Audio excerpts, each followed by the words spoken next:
What's up everyone, it's Kelly and today I've got another swatch review for you. So today I am sharing the new China Glaze Wonka collection, which is coming out in collaboration with the new movie. And if you haven't heard of China Glaze before, they are a mainstream nail polish brand and all of their polishes are 7 free, meaning they are free of 7 of the potentially harmful ingredients that can be found in nail polish. And they're also cruelty free, meaning they do not test their products on animals. As far as I'm aware, their nail polishes are vegan, meaning they do not use any animal-derived ingredients in their polishes, but they do use animal-derived ingredients in some of their other care products, so just something to keep in mind. Now, it's been a long time since I have reviewed China Glaze on my channel. I felt like I was consistently disappointed in their collections for a little while, but I wanted to share these new polishes because there were some colors that caught my eye. So we've got 6 brand new polishes. We've got a variety of different finishes here, including a couple of cream finishes. We've got some shimmers, and then we also have a glitter jelly, and they're definitely the vibrant jeweled tone colors that I like to see this time of year. So let me get into the swatches first, then we can talk about my thoughts on them, pricing, availability, where to buy, all that good stuff. So roll the swatch footage. So as with all of my swatch and review videos, I am using base coat underneath all of my swatches just to protect my natural nail and prevent any stains. Today it's the Orly Bonder base coat. So we'll start off with the shade Wonka, which is a really soft, almost champagne gold shimmer. And this one's really interesting. Looking at it head on, it almost has a little bit of like a whitish hue to it, and then we have this very soft golden shimmer running throughout, and it's not exactly like a foil metallic kind of shimmer, but it's not quite your usual cream with shimmer in it. So I don't know, it kind of sits somewhere in between, but I was really impressed with this color. It actually covered up my visible nail line in the first coat, but I did need 2 for full coverage, and I like that depending on the angle you're looking at it, it can either have that sort of soft champagne-y color, but sometimes when the light hits it, it looks a little bit like more of a yellow gold, which is my favorite kind of gold. So I thought it was really pretty. Next up, we have the shade Secret Recipe, and of course they could not do a Wonka themed collection without doing a chocolate polish. So this one is what I would call a milk chocolate brown cream. So it's a little bit on the lighter side. It has a very slight dustiness to it, but it is a nice neutral brown kind of color. So it doesn't really strongly lean cool or warm in my opinion. I do think that it looks a little bit warm on me, but that's just because I am warm toned. But in the bottle, it definitely looks like a nice neutral shade. Now, I will say my bottle did come with a wonky brush, which I think affected application a little bit, but I did notice that it was a little bit lumpy on application, although it did smooth out and self-level as it dried. So didn't love the application, but the end result was really beautiful. Next up, we have the shade For the Dreamers, and let me tell you, I am so upset because this polish looks so beautiful in real life, and for whatever reason, I feel like on camera it looked terrible, but it's basically this hot pink jelly base that is absolutely packed with tiny fuchsia hex glitters, and in the first coat it was definitely looking a little bit more sheer. I ended up getting full coverage in 2 coats on my nail length, but if you have longer nails you might need a third to cover up your visible nail line. But I thought that in person this looked so beautiful and sparkly, and on camera it just looked so lumpy. I guess it definitely is on the lumpy side because it is a heavy glitter, but I feel like it just looks a lot smoother in real life, and I thought it was also more sparkly in real life. So I did end up popping on a top coat just to show you what it looked like in the hopes that it would be a little less lumpy looking on camera, but I still feel like it didn't look as good as it looks in person. And then we have the shade Totally Taffy, and this one is a super soft baby pink cream shade, and this was another one that the formula I just didn't love while I was applying it. It actually ended up looking pretty smooth on camera, but I will say it ended up taking me multiple tries to swatch this one just because I found that it was looking so lumpy and I just wanted to accurately portray the color, but I ended up just barely getting full coverage in 2 coats. Again, if you have longer nails than me, you might need a third coat. Moving on, we have the shade Pure Imagination, and this is actually the polish that made me want to swatch this collection, and it's actually what I'm wearing on my nails in the intro and outro to this video. And this one is a stunning cool toned purple with this warm iridescent shimmer running throughout that head on looks like a pink, but it also shimmers into this orangey color and then even into gold around the edges. And I love a good purple nail polish, and this is a good purple nail polish. I thought it looked so beautiful in 2 coats, but I think if I wanted to make the color a little bit deeper, I could do a third coat, but just really stunning, really sparkly, and I just love purple, so I knew I was gonna like this one.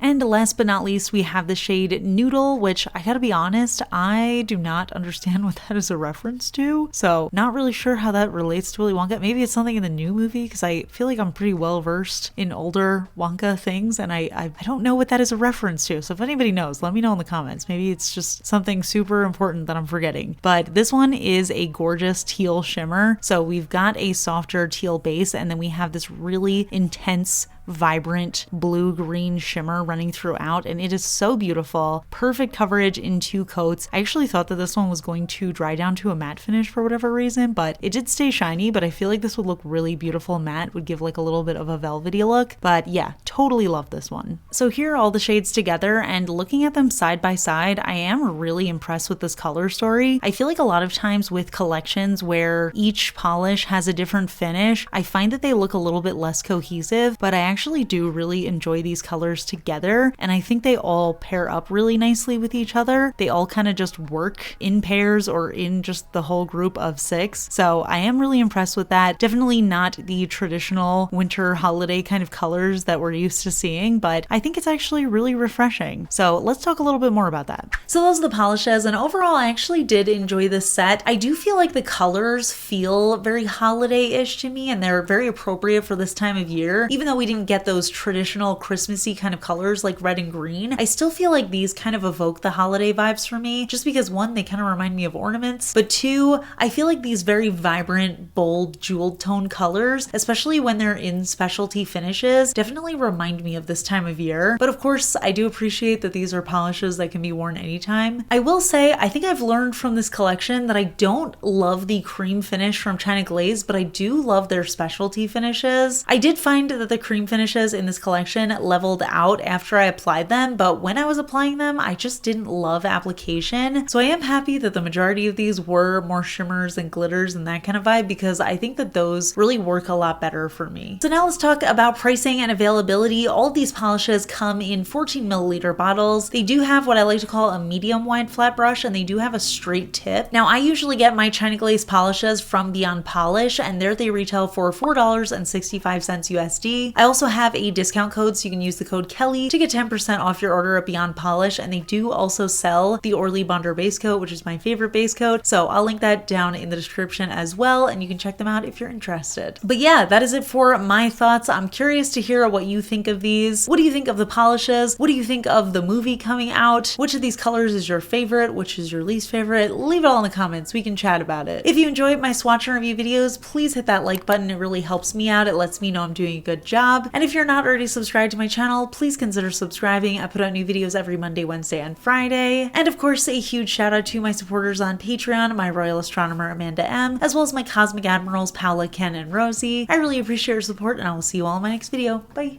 Today's fun fact is a little story that I'm going to tell you, because this is something, it's been haunting me a little bit, to be totally honest. But I recently had a doctor's appointment that I was scheduling over the phone, and I was talking to the receptionist, who is clearly a lot younger than me, and I feel like you can tell when the front reception is Gen Z, because they say certain phrases that I just like, I clock them as Gen Z, but I could tell that she was Gen Z. We were chatting for a little bit, we were having a good time, but I ended up scheduling the appointment. She told me she could get me this certain time that I was really hoping for, and I was like, oh, perfect, I'll be there with bells on. I'm so embarrassed admitting this, but yeah, she was like, oh, sure, great, see you then, but you don't have to bring any bells. I was like, oh no, it's just an expression. And it made me feel so old. I don't even know what the origin of that expression is. Do people not say that anymore? Let me Google it. I don't know if this is real, but I just found this website that said this originated, I guess, between 1750 and 1850, saying that wagon drivers used to have personalized sets of bells on their wagons, and arriving at a destination without bells hurt a driver's professional pride, because if a wagon got stuck, then somebody else would ask for their bells. So you want to be there with bells on, because I guess you don't get stuck. You know what? Now I'm not sure if that's real, because I just found something else that said in medieval England, the height of fashion in the upper classes was to wear bells on your shoes or your hats. So if you wanted to be there with bells on, then you were going to celebrate, which honestly, I think that sounds more likely than what it is, but I don't know. None of these seem like legitimate websites. Well, I don't know when people stop saying that, but I will say if you haven't heard the expression, I'll be there with bells on, it just means you're going to be there, you're excited to be there, or you're going to be there in a timely manner. So I was just saying that, I don't know, because I was excited that I got the appointment. She said that to me, and then I felt like I was very behind the times. So yeah, I just wanted to share that little embarrassing story with you guys. But if you have any funny stories, please share them in the comments, make me feel better. And I will see you all in my next video. Bye.